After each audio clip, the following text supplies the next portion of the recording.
meus amigos e minhas amigas do nosso canal Escola Teológica Católica.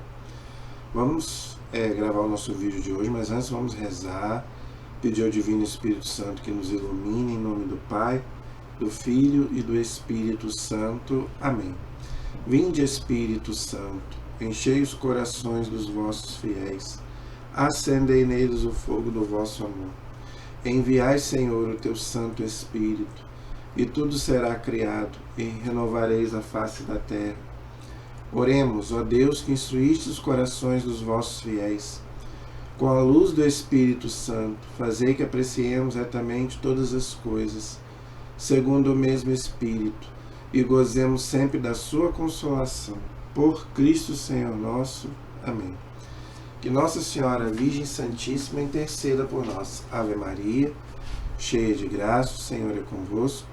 Bendita sois vós entre as mulheres, e bendito é o fruto do vosso ventre, Jesus.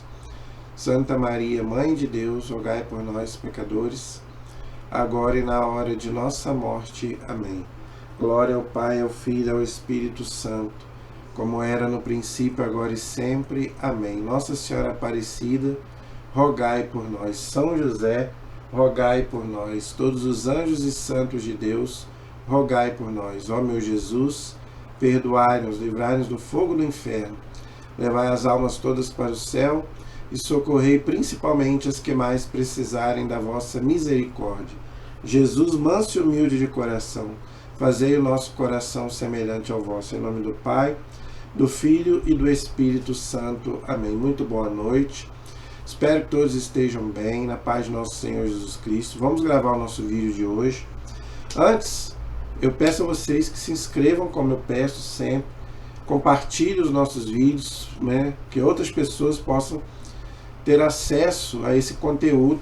Estamos estudando o Catecismo da Igreja, então, vamos compartilhar, deixa aí o seu like, o seu comentário, a sua pergunta, a sua dúvida, tá? Na medida do possível a gente vai estudar aí todo o Catecismo. Nós já estudamos o Credo, tá? Já estudamos a liturgia, agora estamos estudando os sacramentos, tá? Já estudamos batismo, crisma e agora estamos estudando a Eucaristia, ok? Peço a vocês desculpa que a voz não está 100%, porque eu estou numa gripe, estou saindo de uma gripe, então a voz não está 100%, mas enquanto for saindo aí, a gente vai fazendo aí. Mesmo com dificuldade, mas a gente vai fazendo aí. Eu não quis deixar de fazer para a gente poder não perder as aulas e os conteúdos que a gente está dando. Então, tá? Só peço a vocês aí um pouquinho de compreensão, que a voz não está 100%, ok? Abram aí comigo o Catecismo da Igreja. Na aula passada, nós paramos no parágrafo 1340. 1340. Hoje nós vamos estudar o 1341. Fazei isto em memória de mim. Jesus, na aula passada, nós pegamos a parte teológica, da Eucaristia. Estamos estudando sobre o sacramento da Eucaristia, tá? Na aula passada, pegamos a parte teológica, as prefigurações da Eucaristia no Antigo Testamento e o que Jesus nos ensina sobre o sacramento da Eucaristia também no Novo Testamento. Não só Jesus, mas também os apóstolos. O próprio São Paulo ensina sobre a Eucaristia lá na carta aos Coríntios, ok? Hoje nós vamos estudar a parte da celebração eucarística. Então vamos começar a estudar, tá? Como que é celebrado esse sacramento.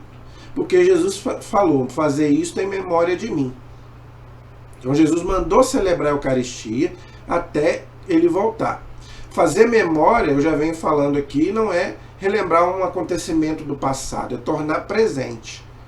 Tá? Então celebrar a Eucaristia é você tornar presente o sacrifício de Cristo no Calvário. Tá? Não é uma repetição, é uma atualização. O sacrifício de Cristo não se repete, é único. Mas como que para Deus não existe o tempo, então o que para nós aconteceu lá 2000 anos atrás, toda Eucaristia, em toda a missa acontece a presentificação, do Calvário, agora de forma incruenta, ou seja, Jesus já não vamos dizer assim, já não sofre mais, tá? Não tem mais derramamento de sangue, porque Jesus já fez isso por nós. Então é o sacrifício de Cristo sem derramamento de sangue, ok? Então isso é o que a igreja, é o que a teologia chama de teândricas, ações. As ações de Deus são teândricas, ou seja, elas não se esgotam no tempo, como as nossas ações. Por isso que podem ser atualizadas em toda a missa, em toda a Eucaristia. A palavra Eucaristia significa ação de graças, ok? Então Jesus vai mandar na última ceia que os apóstolos celebrem em memória dele. Então, pelo sacramento da ordem, a igreja celebra em toda a Eucaristia o sacrifício de Cristo. Por isso que tem que ser um sacerdote. O sacerdote ali representa o próprio Cristo, ok? Quando o padre vai subir o altar, é Cristo que sobe o Calvário, ok? Então, gente, tudo isso tem um significado muito grande para nós. Então, vamos ver aí o que o Catecismo nos ensina no parágrafo 1341. O mandamento de Jesus de repetir os seus gestos e as suas palavras até que ele volte. Então, até Jesus voltar, a igreja vai celebrar a Eucaristia, tá bom? Não pede somente que se recorde de Jesus e do que ele fez. Então, não é uma recordação só do passado, é uma atualização que eu já expliquei. Visa a celebração litúrgica da igreja, ou seja, a liturgia, a missa, a Eucaristia, pelos apóstolos e seus sucessores, do memorial de Cristo, de sua vida, de sua morte, de sua ressurreição e de sua intercessão junto ao Pai. Então, toda a missa, nós pedimos que Jesus continue rezando ao Pai por cada um de nós e pelo mundo inteiro. Ok? Então, ali na Santa Missa, nós pedimos, nós oferecemos junto com Jesus, o sacerdote oferece, né, através das espécies do pão e do vinho, né, oferece o sacrifício de Cristo pela salvação de toda a humanidade. Tá? Então, Jesus continua intercedendo por nós junto do Pai, como diz lá a carta aos Hebreus, ok? Então, aqui, esse memorial que o Catecismo fala é o que eu já expliquei, né? Não é fazer memória de uma coisa lá do passado, é atualizar, tornar presente. Tá? Então, nada se compara à celebração da Eucaristia, da liturgia, nada. Tá?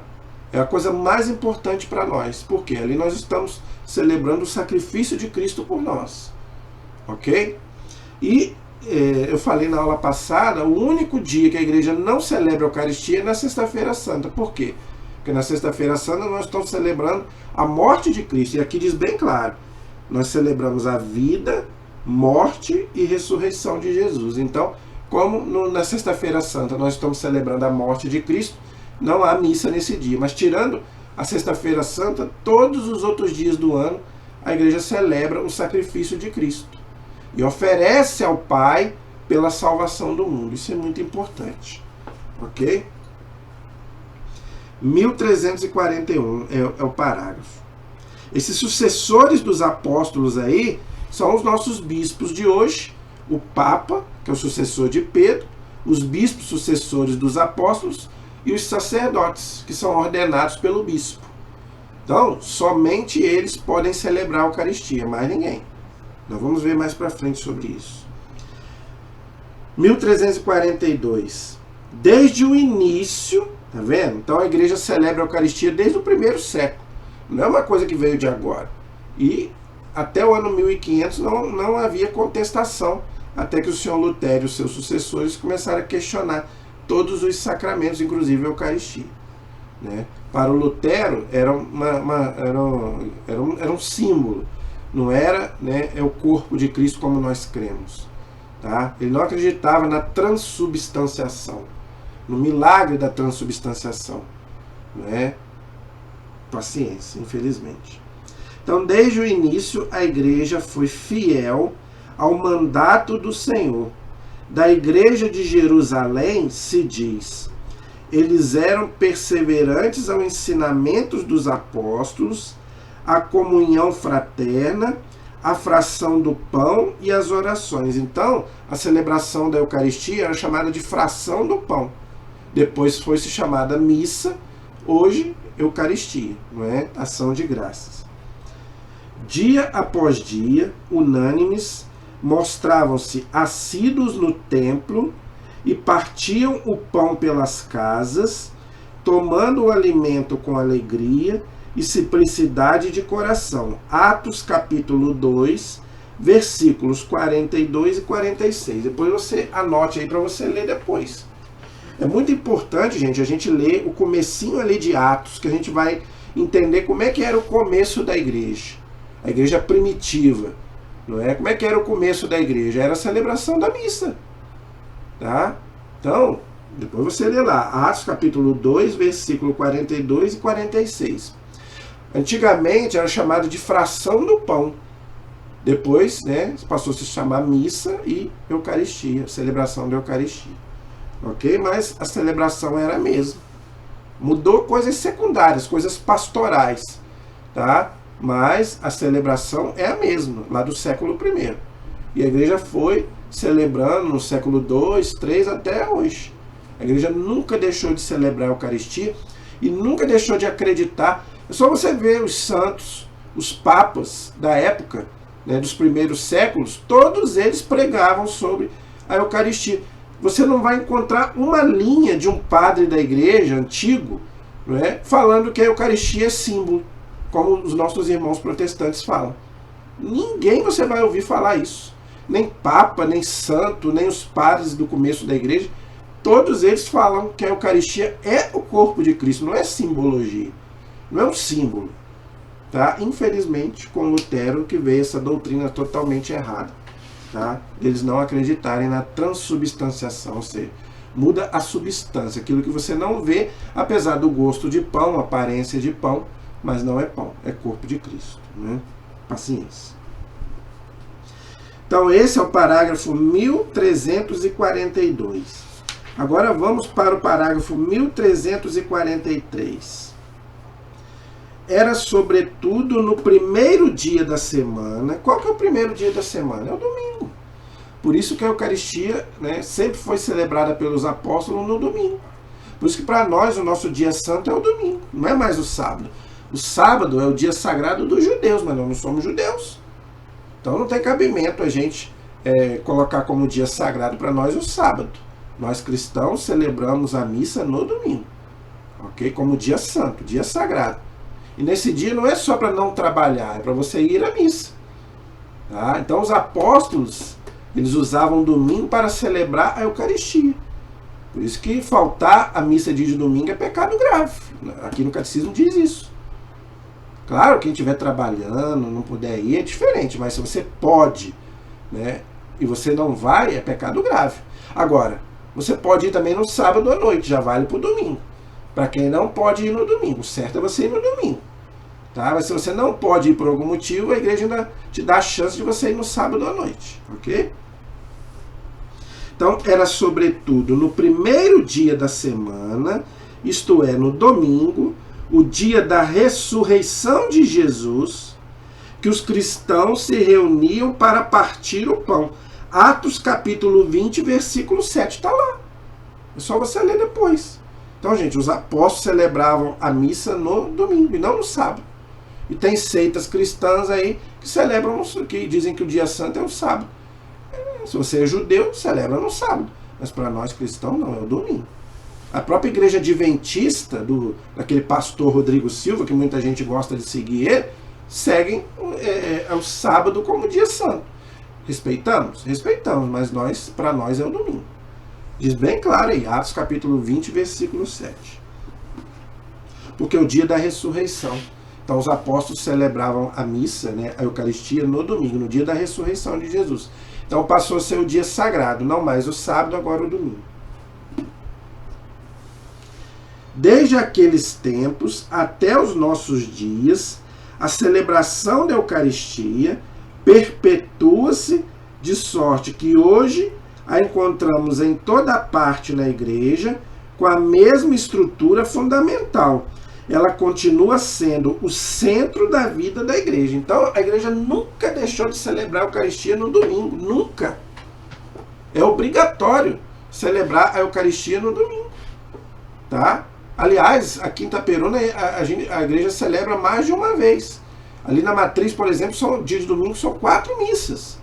7 da manhã, 9 da manhã, 5 da tarde e 7 da noite. Para ninguém ter como ter desculpa. Ah, não posso ir de manhã, vá à noite. Ah, não posso ir no domingo, vá no sábado à noite. Então ninguém tem desculpa para não ir à missa no domingo, gente. É uma obrigatoriedade, como né, não trabalhar. É um mandamento. Guardar o dia santo. Guardar o dia quer dizer não trabalhar e ir à celebração da Eucaristia, igual os apóstolos faziam. Em todos os domingos. E Jesus também. Jesus ia só que Jesus era judeu, então ele ia na sinagoga no dia de sábado. Nós, como cristãos, vamos aos domingos da missa.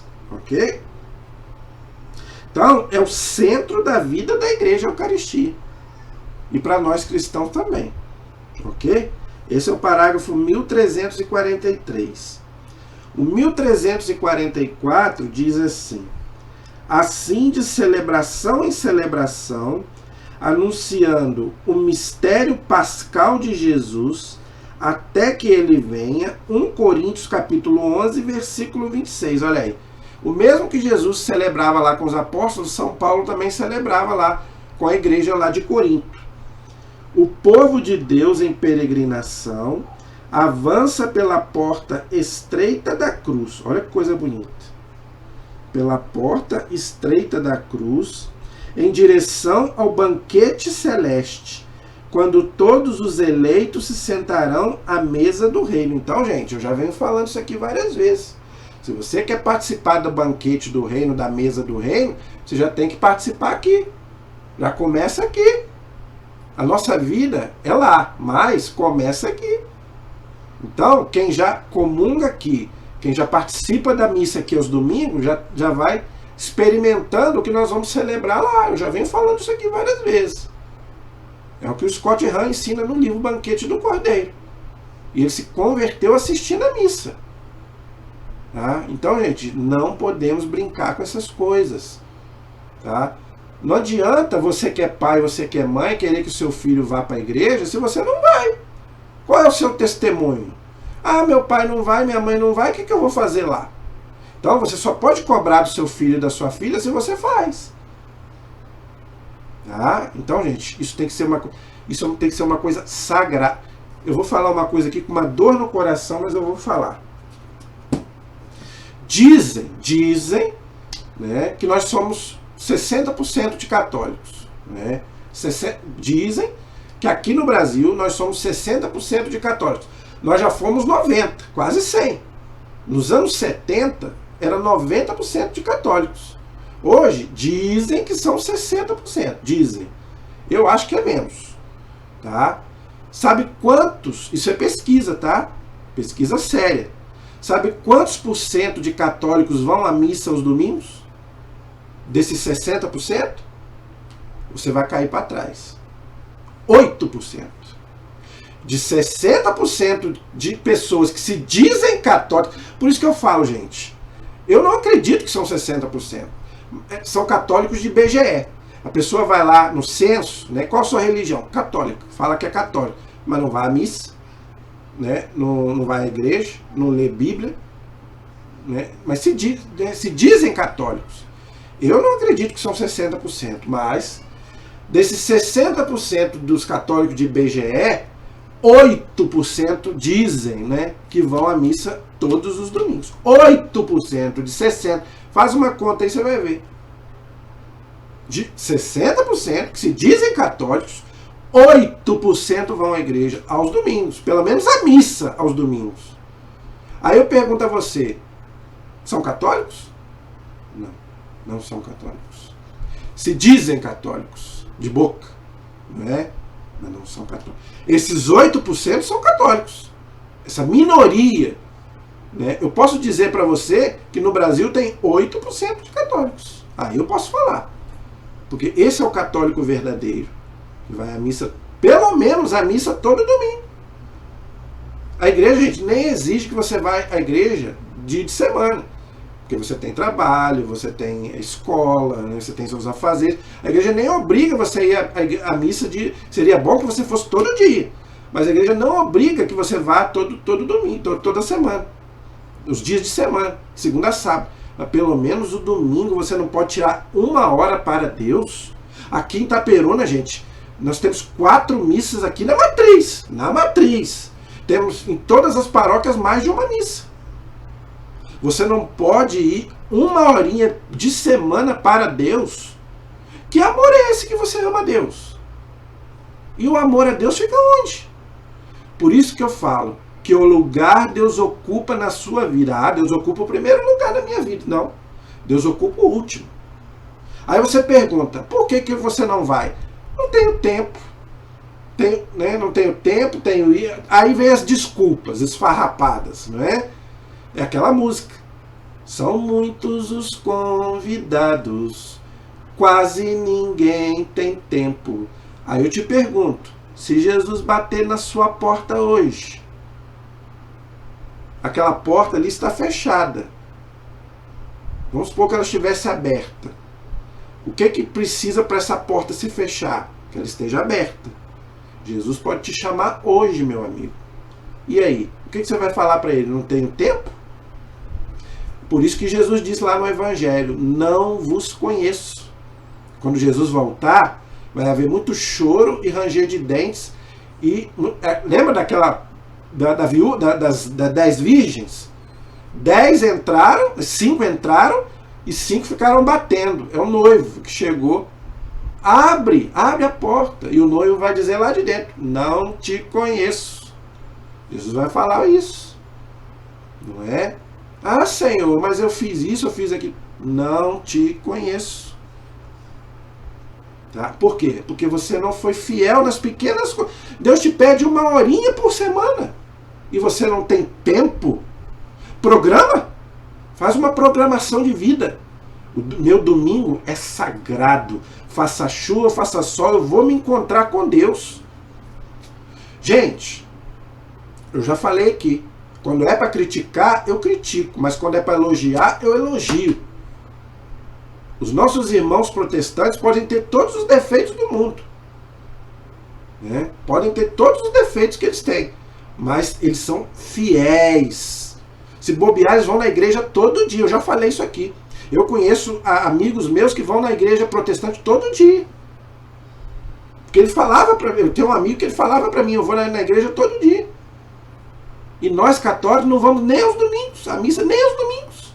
Que amor é esse, Jesus? Que amor é esse? Aí dá 1001 desculpas. E você se diz católico? Não, meu irmão, você não é católico. Você se diz católico. Agora os nossos irmãos protestantes estão lá fiéis. Os que não vão dia de semana, todo domingo. Eu estou falando porque eu vejo. Eu vejo o irmãozinho botar sua Bíblia debaixo do braço, botar seu terno e sua gravata e ir para a igreja. Todo domingo. E tem cultos lá que é de 1h30, 2 horas, ou mais. E depois ainda ficam para a escola dominical, para estudar a Bíblia. Acaba o culto, ainda tem escola dominical. Gente, parece que tem formiga dentro da igreja. Eu tenho falado isso. Não espera nem a bênção do padre.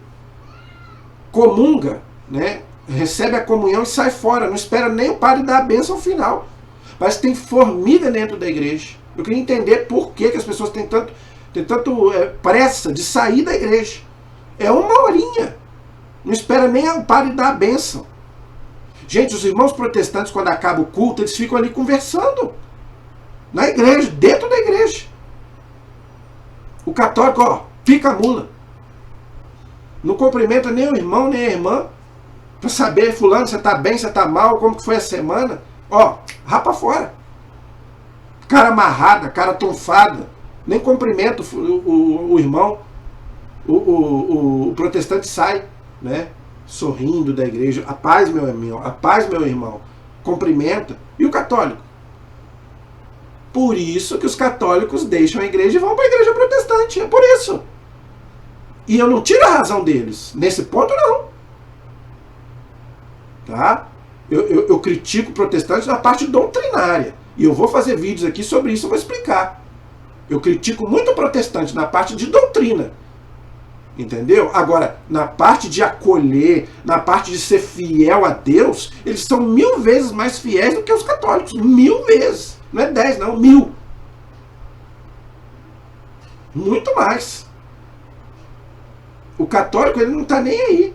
Nem aos domingos, nem no domingo, que é o dia do Senhor, ele não vai à igreja. E dá 1001 desculpa para ir. Para ficar na festa, aí ficar 1 hora, 2 horas na festa. Mas para ficar 1 horinha, aí começa. Não é? Aí vão também, ficam conversando, ficam no celular. Aí é preferível você ficar em casa. Fica em casa. Se for para ir para conversar, né? Se for para ir ficar no celular, é melhor ficar em casa. Pergunta o que o padre falou na missa. Não sei. Não sei. Claro. Tá ali só de corpo. Desses 8%, capaz de ser 5% que estão ali prestando atenção. Aí está prestando atenção em outra coisa. Entendeu? Aí não vem a graça de Deus, não aparece, né? Ah, eu vou à missa, mas não vejo mudar nada na minha vida. Claro que não muda. Claro, com certeza. Você vai só para dizer que foi. Não, eu vou porque eu quero me encontrar com Jesus. Eu não quero saber do padre, eu não quero saber do fulano. Ah, eu não vou na igreja porque fulano fica reparando a roupa. Quantas vezes eu já ouvi falar sobre isso? Ah, que o padre é isso, que o padre é aquilo. Que fulano é isso, que fulano... Meu filho, você vai na igreja por causa do padre, por causa do fulano? Você é católico por causa do padre e por causa do fulano? Tem gente que vai na igreja para isso, para reparar a roupa do outro, para reparar se o padre tá fazendo isso, está fazendo aquilo. Não interessa, gente. Eu vou na igreja para me encontrar com Jesus. Para me encontrar com Jesus na Eucaristia. Eu quero receber, se eu posso receber. Se eu não posso, eu faço a minha comunhão espiritual. Mas se eu posso, eu vou ali para receber Jesus. Eu não estou nem aí se o padre é isso, o padre é aquilo, se é simpático, se não é, se está sorrindo, se não está. Eu quero é receber Jesus no meu coração. Para que a minha vida... Para que mude a minha vida. Por que eu recebo a Eucaristia e a minha vida não muda? Porque eu recebo de qualquer jeito. É o que São Paulo fala, lá na carta aos Coríntios. Aquele que come e bebe sem se examinar, come a própria condenação. Em vez da Eucaristia fazer frutos, ela não faz fruto nenhum. A pessoa nem ação de graças não faz. Eu recebo Jesus, a pessoa nem a ação de graças não faz. Meu irmão, é hora de você agradecer. Você está recebendo Jesus no seu coração, no seu corpo. Agradeça pela sua família, pela igreja. Em vez de você ficar falando mal de padre, do papa, agradeça, peça por ele, para que a igreja nos dê bons padres, para que o papa seja fiel à missão dele, a sua família seja fiel, não é? O seu casamento, o seu trabalho, é hora de você pedir, de você agradecer. Mas não, você recebeu, você já sai da igreja. Claro, não vai receber fruto nenhum. A Eucaristia não vai dar fruto nenhum.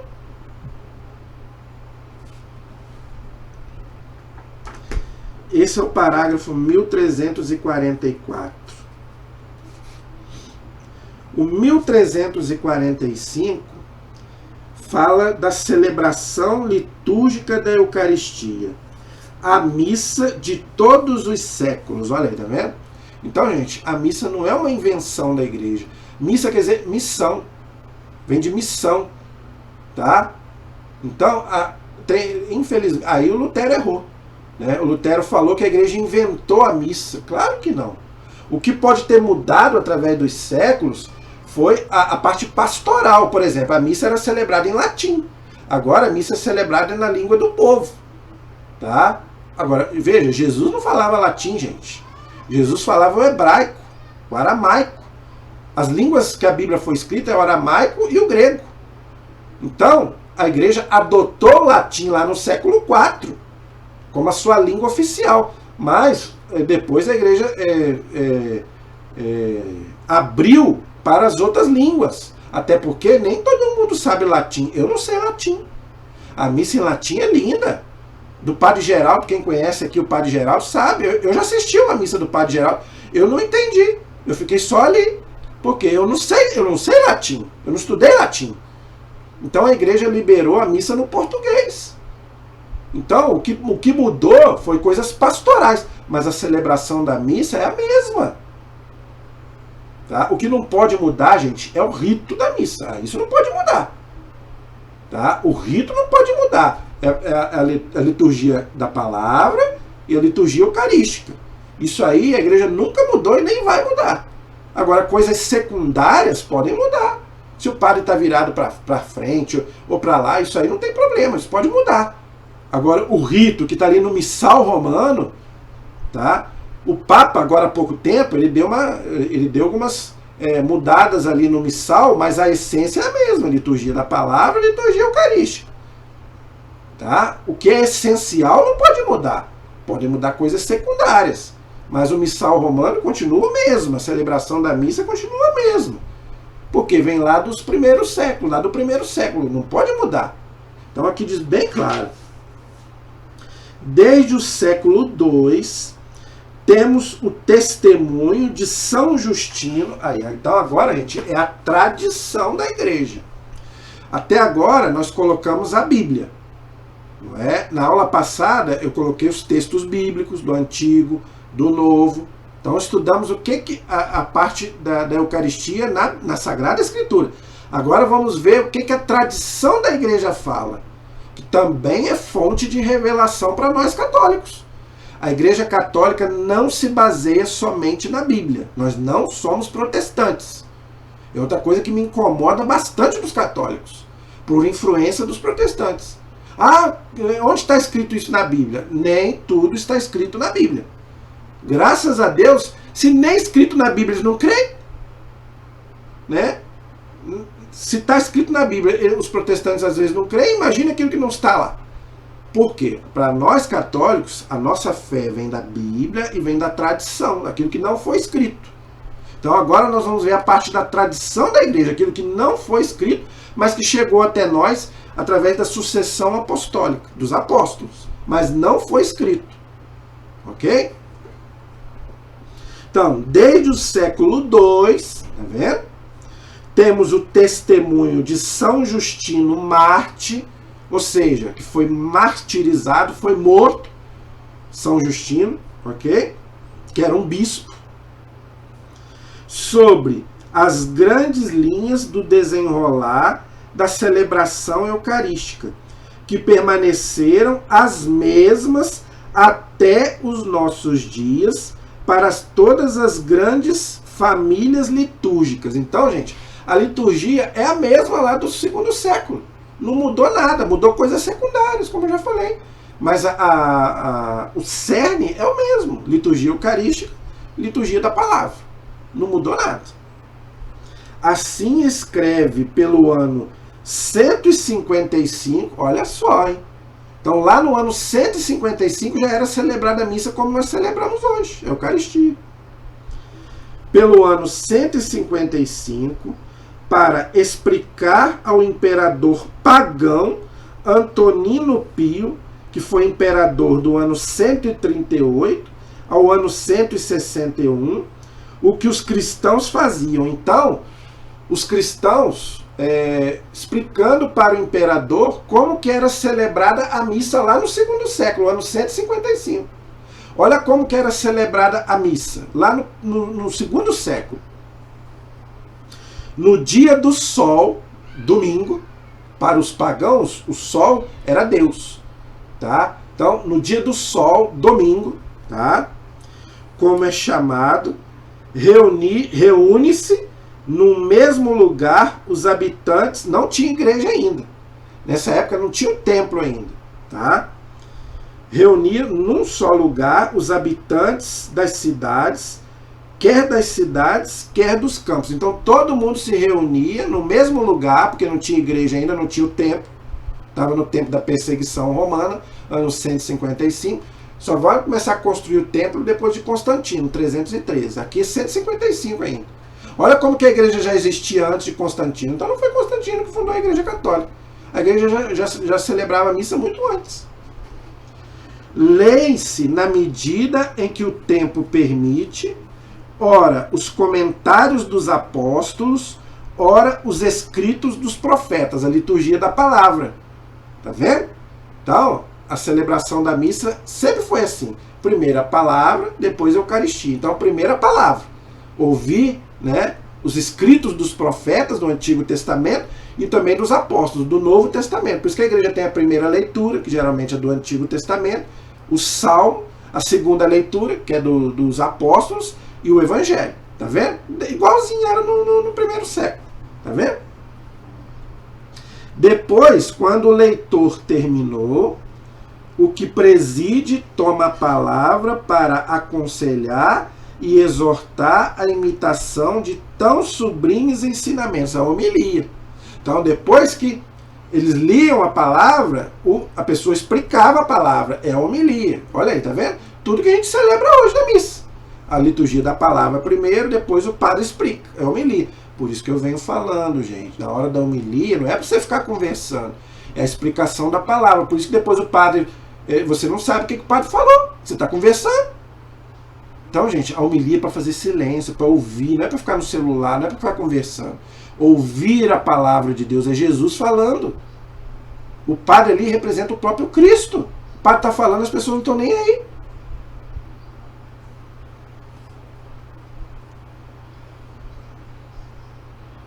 A seguir, pondo-se todos de pé, elevamos as nossas preces. Aí também igual nós fazemos hoje. Depois da homilia, a gente fica de pé para as preces.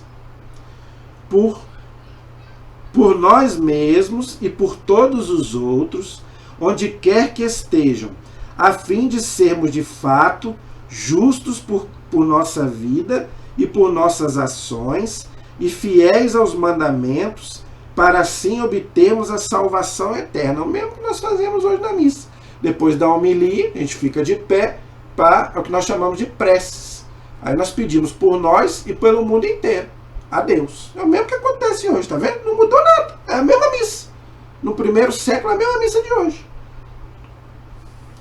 Quando as orações terminaram, saudamos-nos uns aos outros com um ósculo santo. Antigamente, o ósculo é o beijo. Antigamente, né, hoje é o quê? Um cumprimento de mão, não é? Antigamente era com beijo. Está lá na Bíblia. Os apóstolos saudavam uns aos outros com beijo. Nós aqui não temos essa cultura de beijar. Mas no Oriente, até hoje é assim. As pessoas, até homem com homem, mulher com mulher. Não importa. Né? A saudação é com beijo. Por que Judas traiu Jesus com beijo? Porque era a saudação dos judeus. Com beijo no rosto. No Oriente é feito assim até hoje. Entendeu? A gente não tem esse costume aqui. Então a gente cumprimenta apertando a mão. Não é? Mas o ósculo santo é bíblico. Né? O beijo santo é bíblico. Tá? Não tem pecado nenhum você dar um beijo numa pessoa, né, no rosto, né, cumprimentar com um beijo. Não tem problema nenhum. É um ato de amor, de amizade. Não é? Então, saudamos com o ósculo, beijo, né?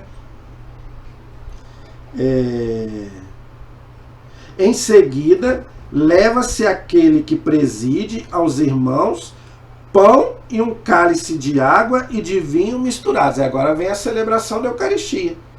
Tá vendo? Então, os coroinhas hoje levam para o padre o pão e o vinho, que vão se transformar o quê? No corpo de Cristo. E a água.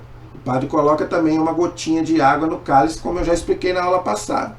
Tá? É a nossa humanidade se unindo à divindade de Cristo, e também a humanidade de Cristo se unindo à divindade de Cristo. Ok? Em seguida, ele os torna e faz subir louvor e glória ao Pai do Universo, no nome do Filho e do Espírito Santo, e rende graças. Então, a Eucaristia significa ação de graças, ok? E rende graças, em grego, Eucaristia, que significa ação de graças. Longamente pelo fato de termos sido julgados dignos desses dons. Ninguém é digno, gente, de receber a Eucaristia. Ninguém. Então, nós louvamos a Deus, agradecemos a Deus, porque nos tornastes dignos de estar aqui da vossa presença e você vir. Isso aí está na liturgia eucarística. Então, né, ninguém é digno de receber a Eucaristia. Ninguém. Por isso nós temos que nos examinar antes. Não é qualquer pessoa que pode receber. Ninguém é digno, mas pelo menos tem que fazer pelo menos uma força para receber Jesus no melhor estado possível. Tá? Se a gente tiver pecado mortal, não pode. Tá? Terminadas as orações e as ações de graças, todo o povo presente propõe uma aclamação dizendo amém. Amém significa assim seja, eu creio. Então, depois das orações eucarísticas, a gente fala o quê? Amém. Eu creio, eu acredito nisso. Depois de o presidente ter feito a ação de graças e o povo ter respondido amém, os que entre nós se chamam diáconos distribuem a todos os que estão presentes pão, vinho e água eucaristizados e levam também aos ausentes, ou seja, aos enfermos, aqueles que estão enfermos. Aqueles que não puderam participar, aí pode levar para eles em casa. Então, se você está doente e não pode ir à missa, você pode receber em casa, não tem problema nenhum. Mas se você não está doente, aí você precisa, né, ir para a igreja. Você tem que você tem que receber na igreja, ok? Então, depois que o padre faz a oração, então distribui o pão e o vinho. Então, você viu aqui eles falarem de símbolo? Não é usada essa palavra. Então, gente, a Eucaristia não é símbolo. É o corpo de Cristo. É o sangue de Cristo. Tá? Se você vê alguém falar que é símbolo, corra dessa pessoa. Tá? É uma heresia.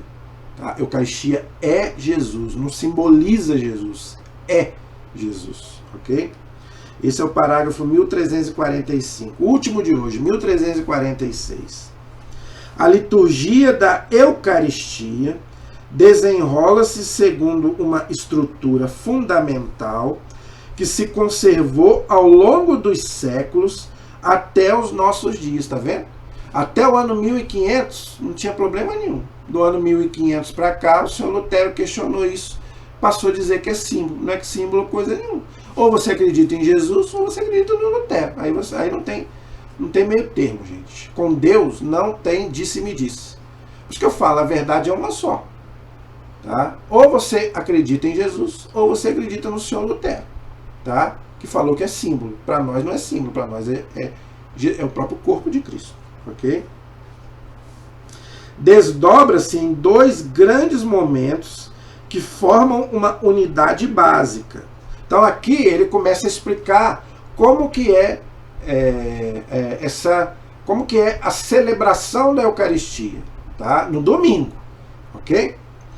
Primeiro, a convocação à liturgia da palavra com as leituras, a homilia e a oração universal, tudo aquilo que eu já expliquei. Então, como é que começa a Eucaristia no domingo? Tá? Começa com a convocação ao povo, né? Ali, quando começa antes, né, da missa, aí tem as intenções, não é? O padre está ali fora, né, na entrada da igreja, aí o padre entra, né, ou seja, Jesus Cristo, ali ele representa Jesus, aí ele vai subir o altar, o presbitério, subir o Calvário, Jesus subir no Calvário, ok? A liturgia da palavra, tá? Que são as leituras que eu já expliquei, a homilia que eu já expliquei, e a oração universal, tá? Tudo aquilo que nós já falamos. Depois a liturgia eucarística, com a apresentação do pão e do vinho, a ação de graças com consectória e a comunhão, que nós já explicamos também. A liturgia eucarística, que não pode ser mudada nem pelo padre, tem que ser exatamente o que está ali no missal romano, ninguém pode mudar aquilo ali, nem o padre, tá? Então tem que ser, ele pode escolher, são várias orações eucarísticas, ele pode escolher, mas ele não pode inventar uma oração, ele tem exatamente como está ali no missal romano, ok? E depois a comunhão, tá? Aí depois nós vamos receber Jesus Eucarístico, aqueles que podem receber, nem todos podem, mas a maioria, né, aqueles que estão preparados vão receber Jesus Eucarístico, ok? Liturgia da palavra e liturgia eucarística constituem juntamente um só e mesmo ato de culto, tá vendo? Então por isso que você tem que assistir a missa inteira. Você pode chegar atrasado se você tiver algum problema, mas se não é por preguiça, se você chegou atrasado, você não pode comungar no domingo, tá? No dia de semana você pode chegar atrasado, porque, né, dia de semana a igreja entende que a pessoa trabalha, outra coisa. Agora dia de domingo não tem desculpa, né, gente? Então se você chegou atrasado na missa de domingo, você não pode comungar, a menos, né, que aconteceu um imprevisto. Se aconteceu alguma doença, alguma coisa, é diferente. Agora se é por preguiça, aí não pode comungar. Com efeito, a mesa preparada para nós na Eucaristia é ao mesmo tempo a palavra de Deus e o corpo do Senhor. Então, gente, isso é muito sério. Então, a liturgia da palavra é a própria palavra de Deus que está sendo proclamada, o próprio Jesus que vai falar pela sua palavra, né? E depois o próprio Jesus ele mesmo vai nos dar como alimento. Ok? Esse é o 1346. Eu tinha falado que era o último, mas ainda tem mais um. 1347. Por acaso não é exatamente esta a sequência da ceia pascal de Jesus ressuscitado com seus discípulos? É o mesmo que Jesus fez lá. Não é? Primeiro ele fez a pregação e depois a ceia eucarística. Não é? É o mesmo que Jesus fez lá. Estando a caminho, explicou as Escrituras aos discípulos de Emaús, Lucas 24, lê depois você vai ver. Então, primeiro, ele explicou as Escrituras e, em seguida, colocando-se à mesa com eles, tomou o pão, abençoou, depois partiu e distribuiu entre eles. Está lá em Lucas 24, versículos 13 a 35, depois você pode ler lá. Então, gente, o mesmo que Jesus fez lá para os discípulos de Emaús, a igreja faz até hoje. Tá? Então a igreja simplesmente repete o que Jesus fez lá há 2000 anos atrás. Amém? A nossa proteção está no nome do Senhor, que fez o céu e fez a terra. Estivemos e permaneceremos unidos em nome do Pai, do Filho e do Espírito Santo. Amém. Deus abençoe a todos. Mais uma vez peço desculpa que a minha voz não está 100%, mas graças a Deus deu para fazer o vídeo. E não acabou não. Na próxima aula nós vamos continuar aprendendo sobre esse maravilhoso sacramento da Eucaristia, que pena que muitos não dão valor. Né? Deus abençoe a todos. Até a próxima.